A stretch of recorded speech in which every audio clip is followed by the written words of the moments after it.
ہم اور آپ اچھی طریقے سے جانتے ہیں کہ آج سے تقریباً 14-15 روز کے بعد وہ عظیم دن آنے والا ہے جس میں لاکھوں کروڑوں جانوروں کو اللہ رب العالمین کے لیے ذبح کیا جاتا ہے، قربان کیا جاتا ہے۔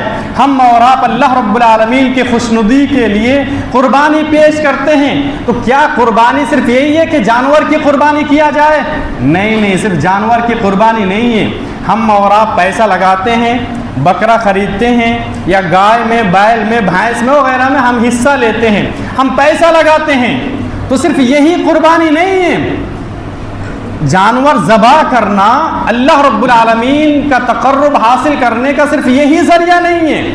آپ انفاق فی سبیل اللہ کریں گے، یہ بھی اللہ رب العالمین کا تقرب حاصل کرنے کا ذریعہ ہے۔ نماز پڑھنا پڑے گا، صرف قربانی کرنے سے کام نہیں چلے گا۔ تو سب سے پہلے آج ہمیں اور آپ کو قربانی کرنے سے پہلے کیا ذہن بنانا پڑے گا جانتے ہیں؟ قربانی کے لیے ہم اور آپ تیار ہو جائیں، مطلب قربان کرنے کا جذبہ اور شوق ہمارے اندر پیدا ہو جائے۔ صرف جانور نہیں، اگر ضرورت پڑے تو مال، ضرورت پڑے تو وقت، جیسے 5 ٹائم کی نماز پڑھنی، آپ کو قربانی دینا پڑے گا۔ فجر میں آپ کو اٹھنا پڑے گا، نہ چاہتے ہوئے بھی، دل نہیں کرتا ہے پھر بھی 5 ٹائم کی نماز پڑھنی، یہ قربانی آپ کو دینا پڑے گا۔ اپنے نفس کے ساتھ، دل کے ساتھ لڑنا پڑے گا، آپ کو نفس کو کچلنا پڑے گا۔ نفس چاہتا نہیں ہے کہ 5 ٹائم نماز پڑھا جائے، نفس چاہتا نہیں ہے کہ فجر میں اٹھا جائے، وضو بنایا جائے، نماز پڑھا جائے، چاہتا نہیں ہے، لیکن کرنا پڑے گا، یہ قربانی دینا پڑے گا۔ اب دیکھیے سورۃ الکوثر کی آیت ہے فَصَلِّ لِرَبِّكَ وَانْحَرْ۔ اللہ رب العالمین نے کیا کہا؟ آپ اپنے رب کے لیے نماز پڑھیے اور قربانی کیجیے۔ پیارے نبی کو مخاطب کیا اللہ رب العالمین نے، تو پہلے نمبر پر نماز ہے، اس کے بعد قربانی ہے۔ اس سے پہلے میں نے جو جمعہ پڑھایا تھا اس کے اندر یہ بتایا تھا کہ شیطان کا ایک حربہ ہے، شیطان کی ایک چال ہے، شیطان کی ایک کوشش ہے کہ جس عمل کی زیادہ فضیلت ہے وہ عمل کرنے نہیں دیتا، جس کی کم فضیلت ہے وہ عمل کرواتا ہے، وہ عمل کرواتا ہے۔ ہم قربانی کریں گے نا 14-15 روز کے بعد، اس سے پہلے ہمیں اور آپ کو نمازی بننا پڑے گا۔ سمجھ رہے ہیں؟ اس آیت کریمہ کے اندر اللہ نے پہلے نماز کے بارے میں کہا فَصَلِّ لِرَبِّكَ وَانْحَرْ، آپ اپنے رب کے لیے نماز پڑھیے اور قربانی کیجیے۔ میں ایک جملہ بولتا ہوں، آگے تفصیل کے ساتھ بات آئے گی۔ کسی شخص کے پاس استطاعت ہے، طاقت ہے، پیسہ ہے اس کے پاس، وہ قربانی کر سکتا ہے، لیکن پھر بھی اس نے قربانی نہیں کی، کیا بولیں گے آپ اس کو؟ آپ اس کو کافر بولیں گے؟ آپ اس کو بولیں گے کہ اسلام سے خارج ہو گیا، یہ مسلمان نہیں رہا، ایسا بول سکتے ہیں آپ؟ نہیں بول سکتے ہیں۔ ابو صریحہ ایک راوی حدیث ہے، صحابی رسول ہے، ابو صریحہ رضی اللہ تعالیٰ عنہ کہتے ہیں کہ کئی دفعہ حضرت عمر رضی اللہ تعالیٰ عنہ کے پاس، حضرت ابو بکر صدیق رضی اللہ تعالیٰ عنہ کے پاس مال تھا، مال ہونے کے باوجود، پیسہ ہونے کے باوجود، استطاعت ہونے کے باوجود انہوں نے قربانی نہیں کی۔ پوچھا گیا کہ کیوں نہیں قربانی کی آپ نے؟ تو کہا کہ کہیں ایسا نہ ہو کہ لوگ اسے واجب سمجھ لیں، لوگ اسے واجب سمجھ لیں اور کرے کہ کرنا ہی پڑے گا، کیسے کر کے بھی ہم جگاڑ کریں، مطلب کسی سے ادھار لیں وغیرہ، ادھر ادھر سے، مطلب کرنا ہی پڑے گا۔ تو کئی مرتبہ ایسا ہوا کہ استطاعت کے باوجود حضرت ابو بکر نے، حضرت عمر رضی اللہ تعالیٰ عنہ نے قربانی نہیں کی۔ مطلب یہ واجب نہیں ہے، سنت ہے، سنت مؤکدہ ہے، تاکید ہے، کرنا چاہیے، لیکن سب سے پہلا آپ کو نمازی بننا پڑے گا۔ پوری زندگی اللہ رب العالمین کے لیے، زندگی دینے والا کون؟ اللہ رب العالمین۔ زندگی کی سارے ایکٹیویٹیز جو بھی ہم کام کریں گے نا، اللہ رب العالمین کے لیے کرنا پڑے گا۔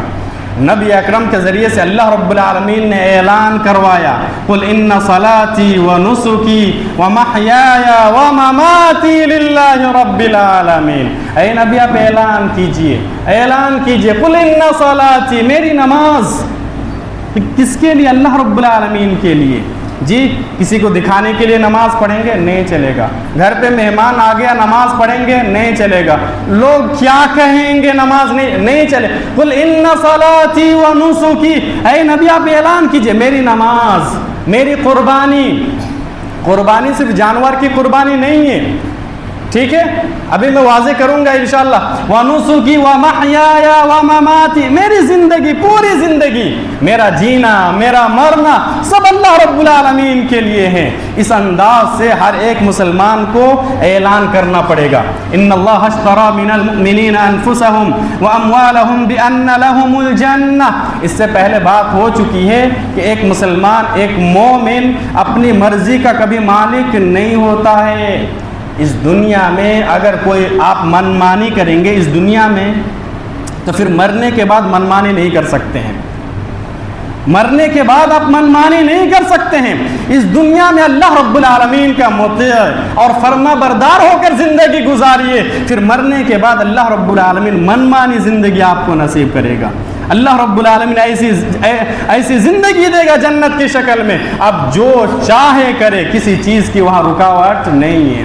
اب جو مانگیں گے، جو چاہیں گے آپ کو ملے گا. لیکن اس دنیا میں اللہ رب العالمین کا مطیع اور فرما بردار ہو کے زندگی گزارنا پڑے گا. تو میرے بھائی، قربانی جو ہم اور آپ کرنے جا رہے ہیں یا کریں گے، اس کا ایک عظیم مقصد کیا ہے جانتے؟ انفاق فی سبیل اللہ بھی ہے. اللہ رب العالمین کے راستے میں مال خرچ کرنا اور محبوب چیز کو خرچ کرنا. اب دیکھیے، قربانی کریں گے نا تو شرط لگا دی اللہ رب العالمین نے، شریعت نے، نبی اکرم صلی اللہ علیہ وسلم نے. کسی جانور کے اندر اگر عیب ہے تو وہ جانور آپ قربانی نہیں کر سکتے. ابو داؤد شریف کتاب الضحایا کے اندر یہ حدیث ہے حضرت برا بن عازب رضی اللہ تعالی عنہ کی کہ پیارے نبی صلی اللہ علیہ وسلم نے ارشاد فرمایا، لا تجوز اربع لا تجوز فی الاضاحی. 4 قسم کے جانور ہیں وہ قربانی میں جائز نہیں ہیں. 4 قسم کے جانور ہیں وہ قربانی کے اندر جائز نہیں ہے. نبی اکرم صلی اللہ علیہ وسلم نے کہا، العوراء بین عورها، ایک کانا پن جانور جو ترچھی نگاہوں سے دیکھنے والا ہو اور کانا پن بالکل ظاہر ہو، ایسا جانور قربانی کے اندر جائز نہیں ہے.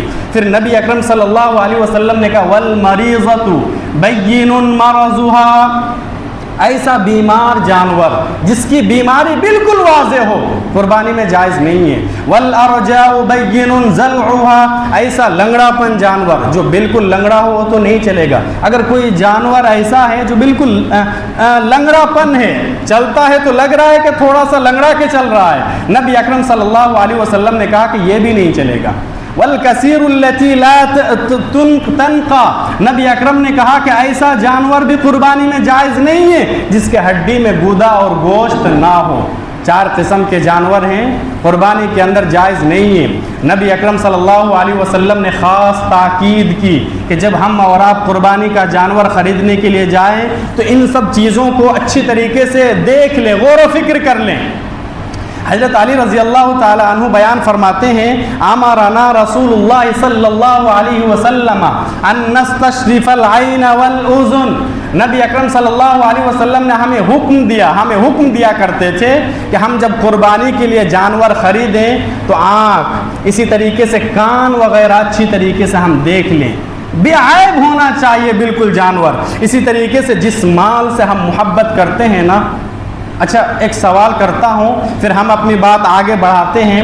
اگر خدا نہ خواستہ، ایسا تو نہیں ہے، ہم اور آپ قربانی کرتے ہیں، ذبح کرتے ہیں، جانور کا گوشت ہم خود کھاتے ہیں، ٹھیک ہے، ہم خود ہی کھاتے ہیں، چمڑا اسے بھی ہم بیچ دیتے ہیں.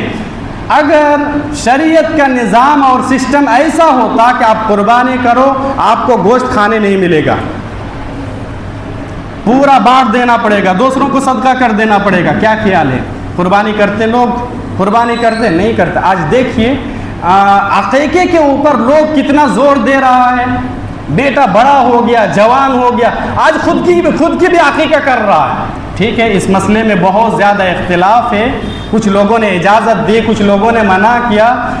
حالانکہ وہ نماز نہیں پڑھتا، اس کی زندگی میں نماز نہیں ہے، دین نہیں ہے، تقوی نہیں ہے، پرہیزگاری نہیں ہے اس کی زندگی کے اندر، لیکن وہ عقیقہ کرنے کے لیے تیار ہے. کیوں؟ مقصد کیا ہے؟ کیا مقصد ہے؟ تو اگر شریعت کا نظام ایسا ہوتا کہ گوشت کھانے نہیں ملے گا، آپ قربانی کیجئے، دوسروں کو بانٹ دیجئے. اچھا، ایک سوال اور ہے. بہت سارے لوگ سوال کرتے ہیں کہ میت کی طرف سے ہم قربانی کر سکتے ہیں کہ نہیں، جو گزر گئے. اس مسئلے میں بھی بہت زیادہ اختلاف ہے علماء کے درمیان.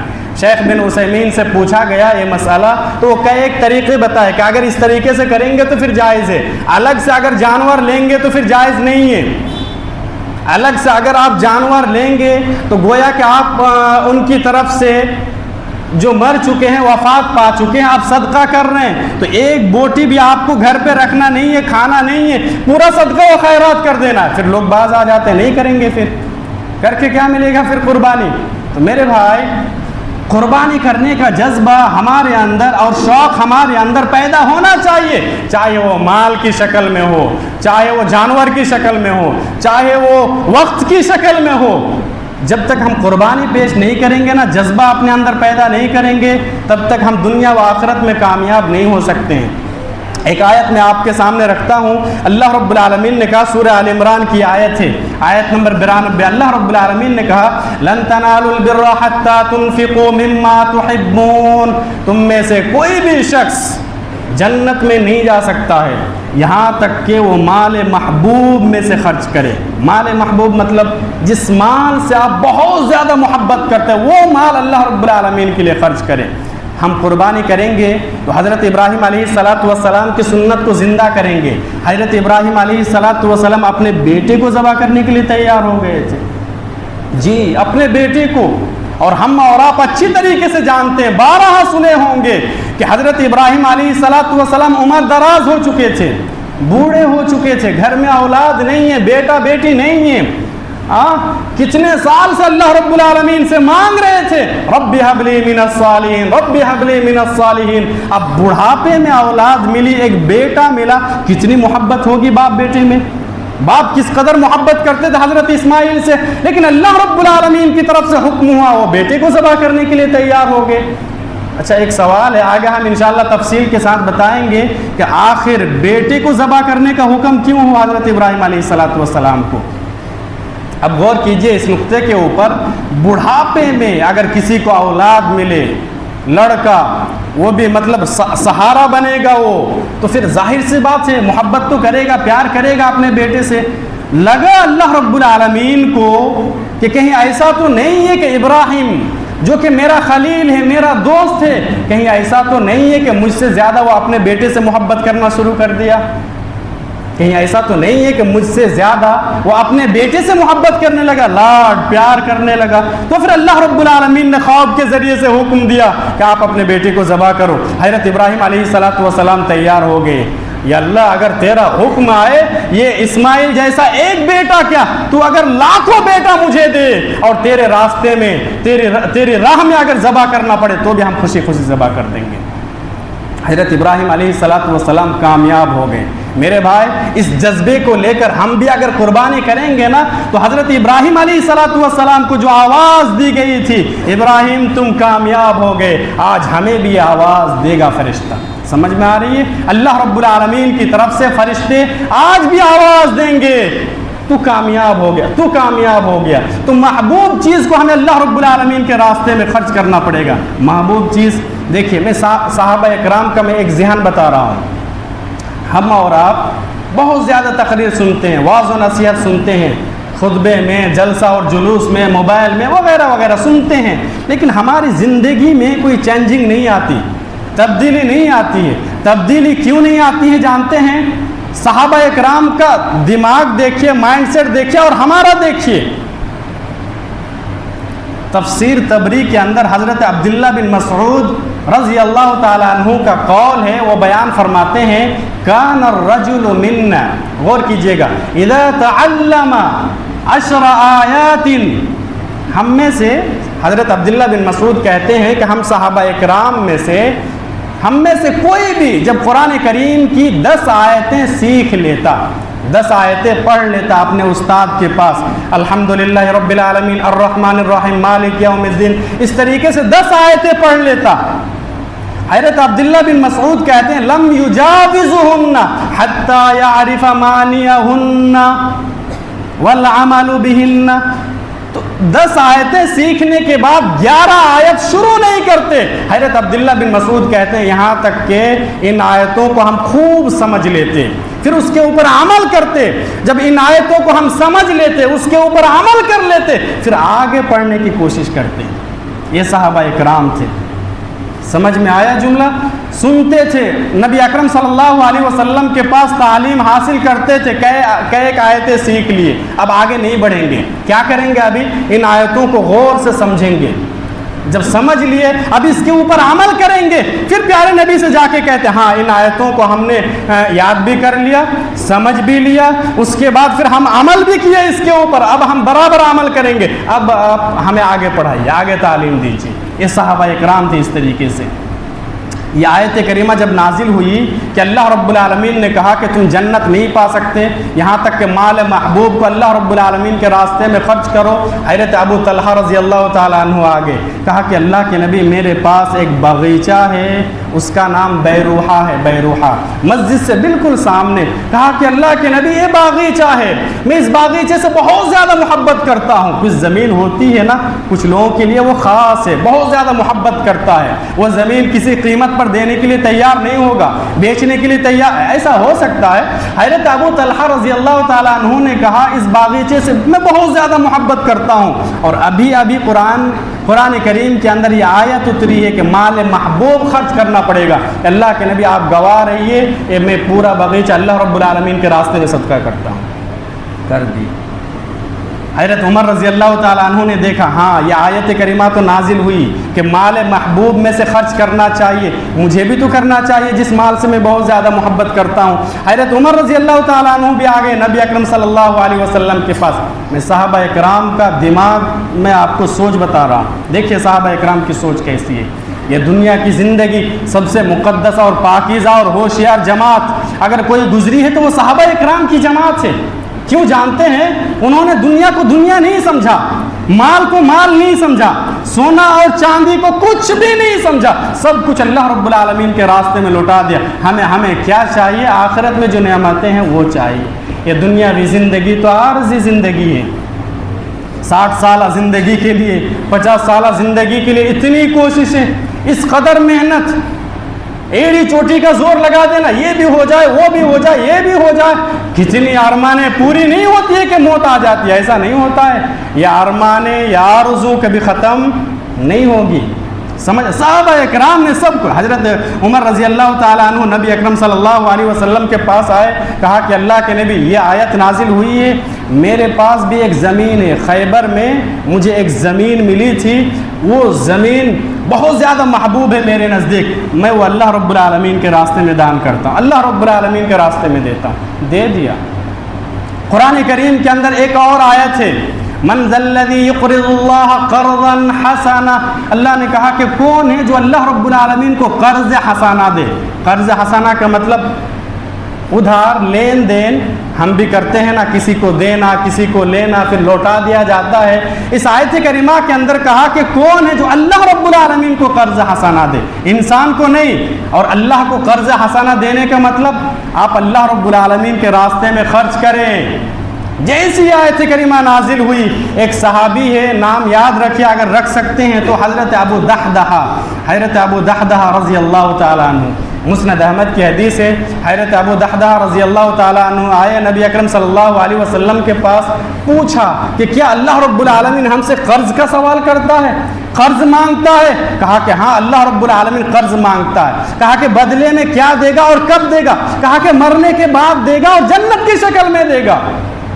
کہا کہ اللہ کے نبی پھر آپ گواہ رہیے، میرے پاس ایک باغیچہ ہے، اس کے اندر 600 کھجور کے درخت ہیں. آپ اندازہ لگائیں، ایک زمین ہے، ایک باغیچہ ہے اور 600 کھجور کے درخت. کہا کہ اللہ کے نبی پورا باغیچہ میں اللہ رب العالمین کو قرض حسنہ دیتا ہوں. اللہ الصمد. یہ قربانی کرنے کا جذبہ میرے بھائی ہمارے اندر بھی یہ جذبہ پیدا ہونا چاہیے. سمجھ میں آ رہی ہے؟ میں نے ابھی بتایا کہ ایک مرتبہ ایسا ہوا کہ حضرت ابو بکر نے اور حضرت عمر رضی اللہ تعالیٰ عنہ نے استطاعت ہونے کے باوجود بھی قربانی نہیں کی، لیکن اللہ رب العالمین کے راستے میں بہت زیادہ مال خرچ کرتے تھے، بہت زیادہ مال خرچ کرتے تھے، سب کچھ لوٹا دیتے تھے. ابھی اتنے سارے لوگ جمعہ میں حاضر ہوتے ہیں، نیچے بھی ہے اوپر بھی ہے، اس کے اوپر بھی ہے شاید کہ جب پیسہ جمع ہوتا ہے تو کچھ لوگ جانتے ہیں کتنا پیسہ ہوتا ہے. ایک مرتبہ حاجی صاحب سے جا کے پوچھئے کہ کتنا پیسہ جمع ہوتا ہے، بتائیں گے وہ. افسوس ہوگا سن کے افسوس، جی افسوس ہوگا. 3000 4000 4500 5000. اور پھر قربانی کا موسم آ رہا ہے، پھر دیکھیے ہم بکرا خرید رہے ہیں، حصہ لے رہے ہیں، کتنا پیسہ لٹا رہے ہیں اس کے اندر. تو یہ بھی قربانی ہے، یہ بھی قربانی ہے. یہاں آپ مسجد میں دیں گے، مدرسے میں دیں گے، غریبوں کو، مسکینوں کو، یتیموں کو دیں گے، یہ بھی قربانی ہے، یہ بھی قربانی. سمجھ میں آ رہی ہے؟ حضرت ابو بکر نے، حضرت عمر نے کئی ایک مرتبہ تو قربانی نہیں کی، لیکن آپ جا کے دیکھیے ابو داؤد شریف کے اندر حدیث موجود ہے. ایک مرتبہ اللہ کے نبی صلی اللہ علیہ وسلم نے کہا کہ مال خرچ کرو، ضرورت ہے، اللہ کے راستے میں دو. حضرت ابو بکر رضی اللہ تعالیٰ عنہ لائے، نبی اکرم صلی اللہ علیہ وسلم کے پاس دے دیا. نبی اکرم صلی اللہ علیہ وسلم نے پوچھا ابو بکر گھر میں کیا چھوڑ کے آئے ہو؟ گھر والوں کے لیے کچھ چھوڑ کے آیا اپنے لیے؟ کہا کہ نہیں، اللہ اور اس کے رسول کو چھوڑ کے آیا، کچھ بھی چھوڑ کے نہیں آیا. پورا مال اللہ کے راستے میں دے دیا. حضرت عمر رضی اللہ تعالیٰ عنہ آئے، کہا کہ کیا دے رہے ہو، کیا ہے؟ کہا کہ آدھا اللہ رب العالمین کے راستے میں دینے کے لیے آیا ہوں اور آدھا گھر پہ چھوڑ کے آیا ہوں. دیکھ رہے ہیں یہ صحابہ کرام ہیں. ہم تو کھیتی باڑی کرتے ہیں، جو اناج نکلتا ہے، عشر جو نکلے گا 10واں حصہ یا 20واں حصہ، ہم تو وہ بھی دینے کے لیے آج تیار نہیں، وہ بھی نہیں دیتے ہیں. یاد رکھیے آپ کسان ہیں، کھیتی باڑی کرتے ہیں، تو ان میں صرف آپ کا حصہ نہیں ہے. سورۃ الانعام کی آیت سے اللہ رب العالمین نے کہا کلوا من ثمرہ اذا اثمر وآتوا حقہ یوم حصاد. کلوا من ثمرہ، ان پھلوں میں سے کھاؤ جو آپ نے کھیتی باڑی کی. کھیتی آپ نے کی، کھائے گا کون؟ آپ ہی کھائیں گے نا، تو آپ کھائیے. کلوا من ثمرہ وآتوا حقہ یوم حصاد. لیکن جس روز آپ فصل کاٹیں گے اسی دن اللہ رب العالمین کا جو حق ہے، جو واجب بنتا ہے، وہ آپ نکال کے دے دیجیے. ولا تسرفوا، اللہ رب العالمین نے کہا کہ اسراف مت کیجیے، مطلب زیادہ بھی نہیں نکالنا ہے. ان اللہ لا يحب المسرفین، اللہ رب العالمین حد سے تجاوز کرنے والے کو پسند نہیں کرتا. حد سے تجاوز کرنا کیا مطلب؟ نکلتا ہے، واجب ہے، آپ نہیں نکال رہے ہیں، مطلب آپ حد سے تجاوز کر رہے ہیں. اللہ رب العالمین حد سے تجاوز کرنے والے کو پسند نہیں کرتا. والذین فی اموالہم حق معلوم.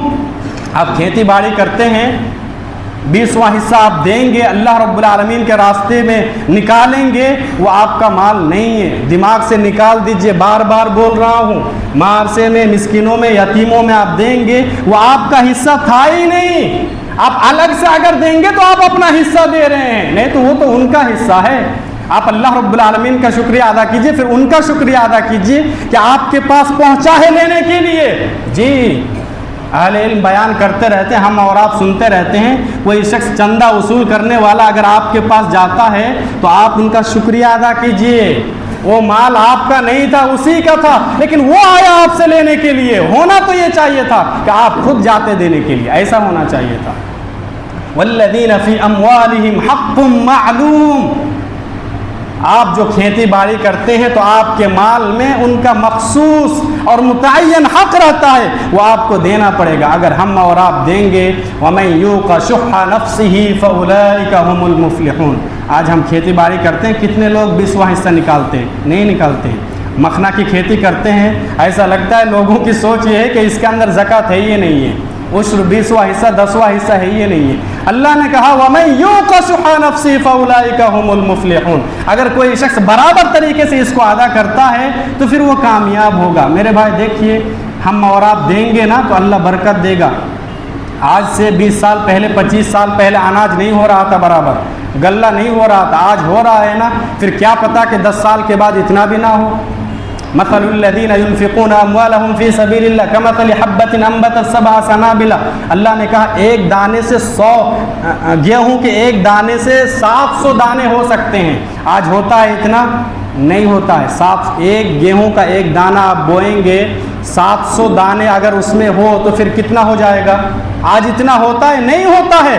آپ زکوٰۃ برابر دیجئے، ہو سکتا ہے کہ اللہ رب العالمین اتنا دے دے. اگر نہیں دیں گے تو ہو سکتا ہے کہ اللہ رب العالمین کی طرف سے عذاب آ جائے، تو پھر دینا پڑے گا. بہرحال ہم اللہ رب العالمین سے دعا کرتے ہیں، رب العالمین تو ہمیں کہنے سننے سے زیادہ عمل صالح کی توفیق عطا فرما. رب العالمین ہم تمام مسلمانوں کو تو پکا سچا نمازی بنا دے. رب العالمین جو لوگ بے نمازی ہیں رب ذوالجلال تو اپنے فضل و کرم سے ان کے دلوں کے اندر نماز کی محبت ڈال دے۔ رب العالمین جو لوگ بیمار ہیں ان کو تو شفا عاجلہ کاملہ عطا فرما۔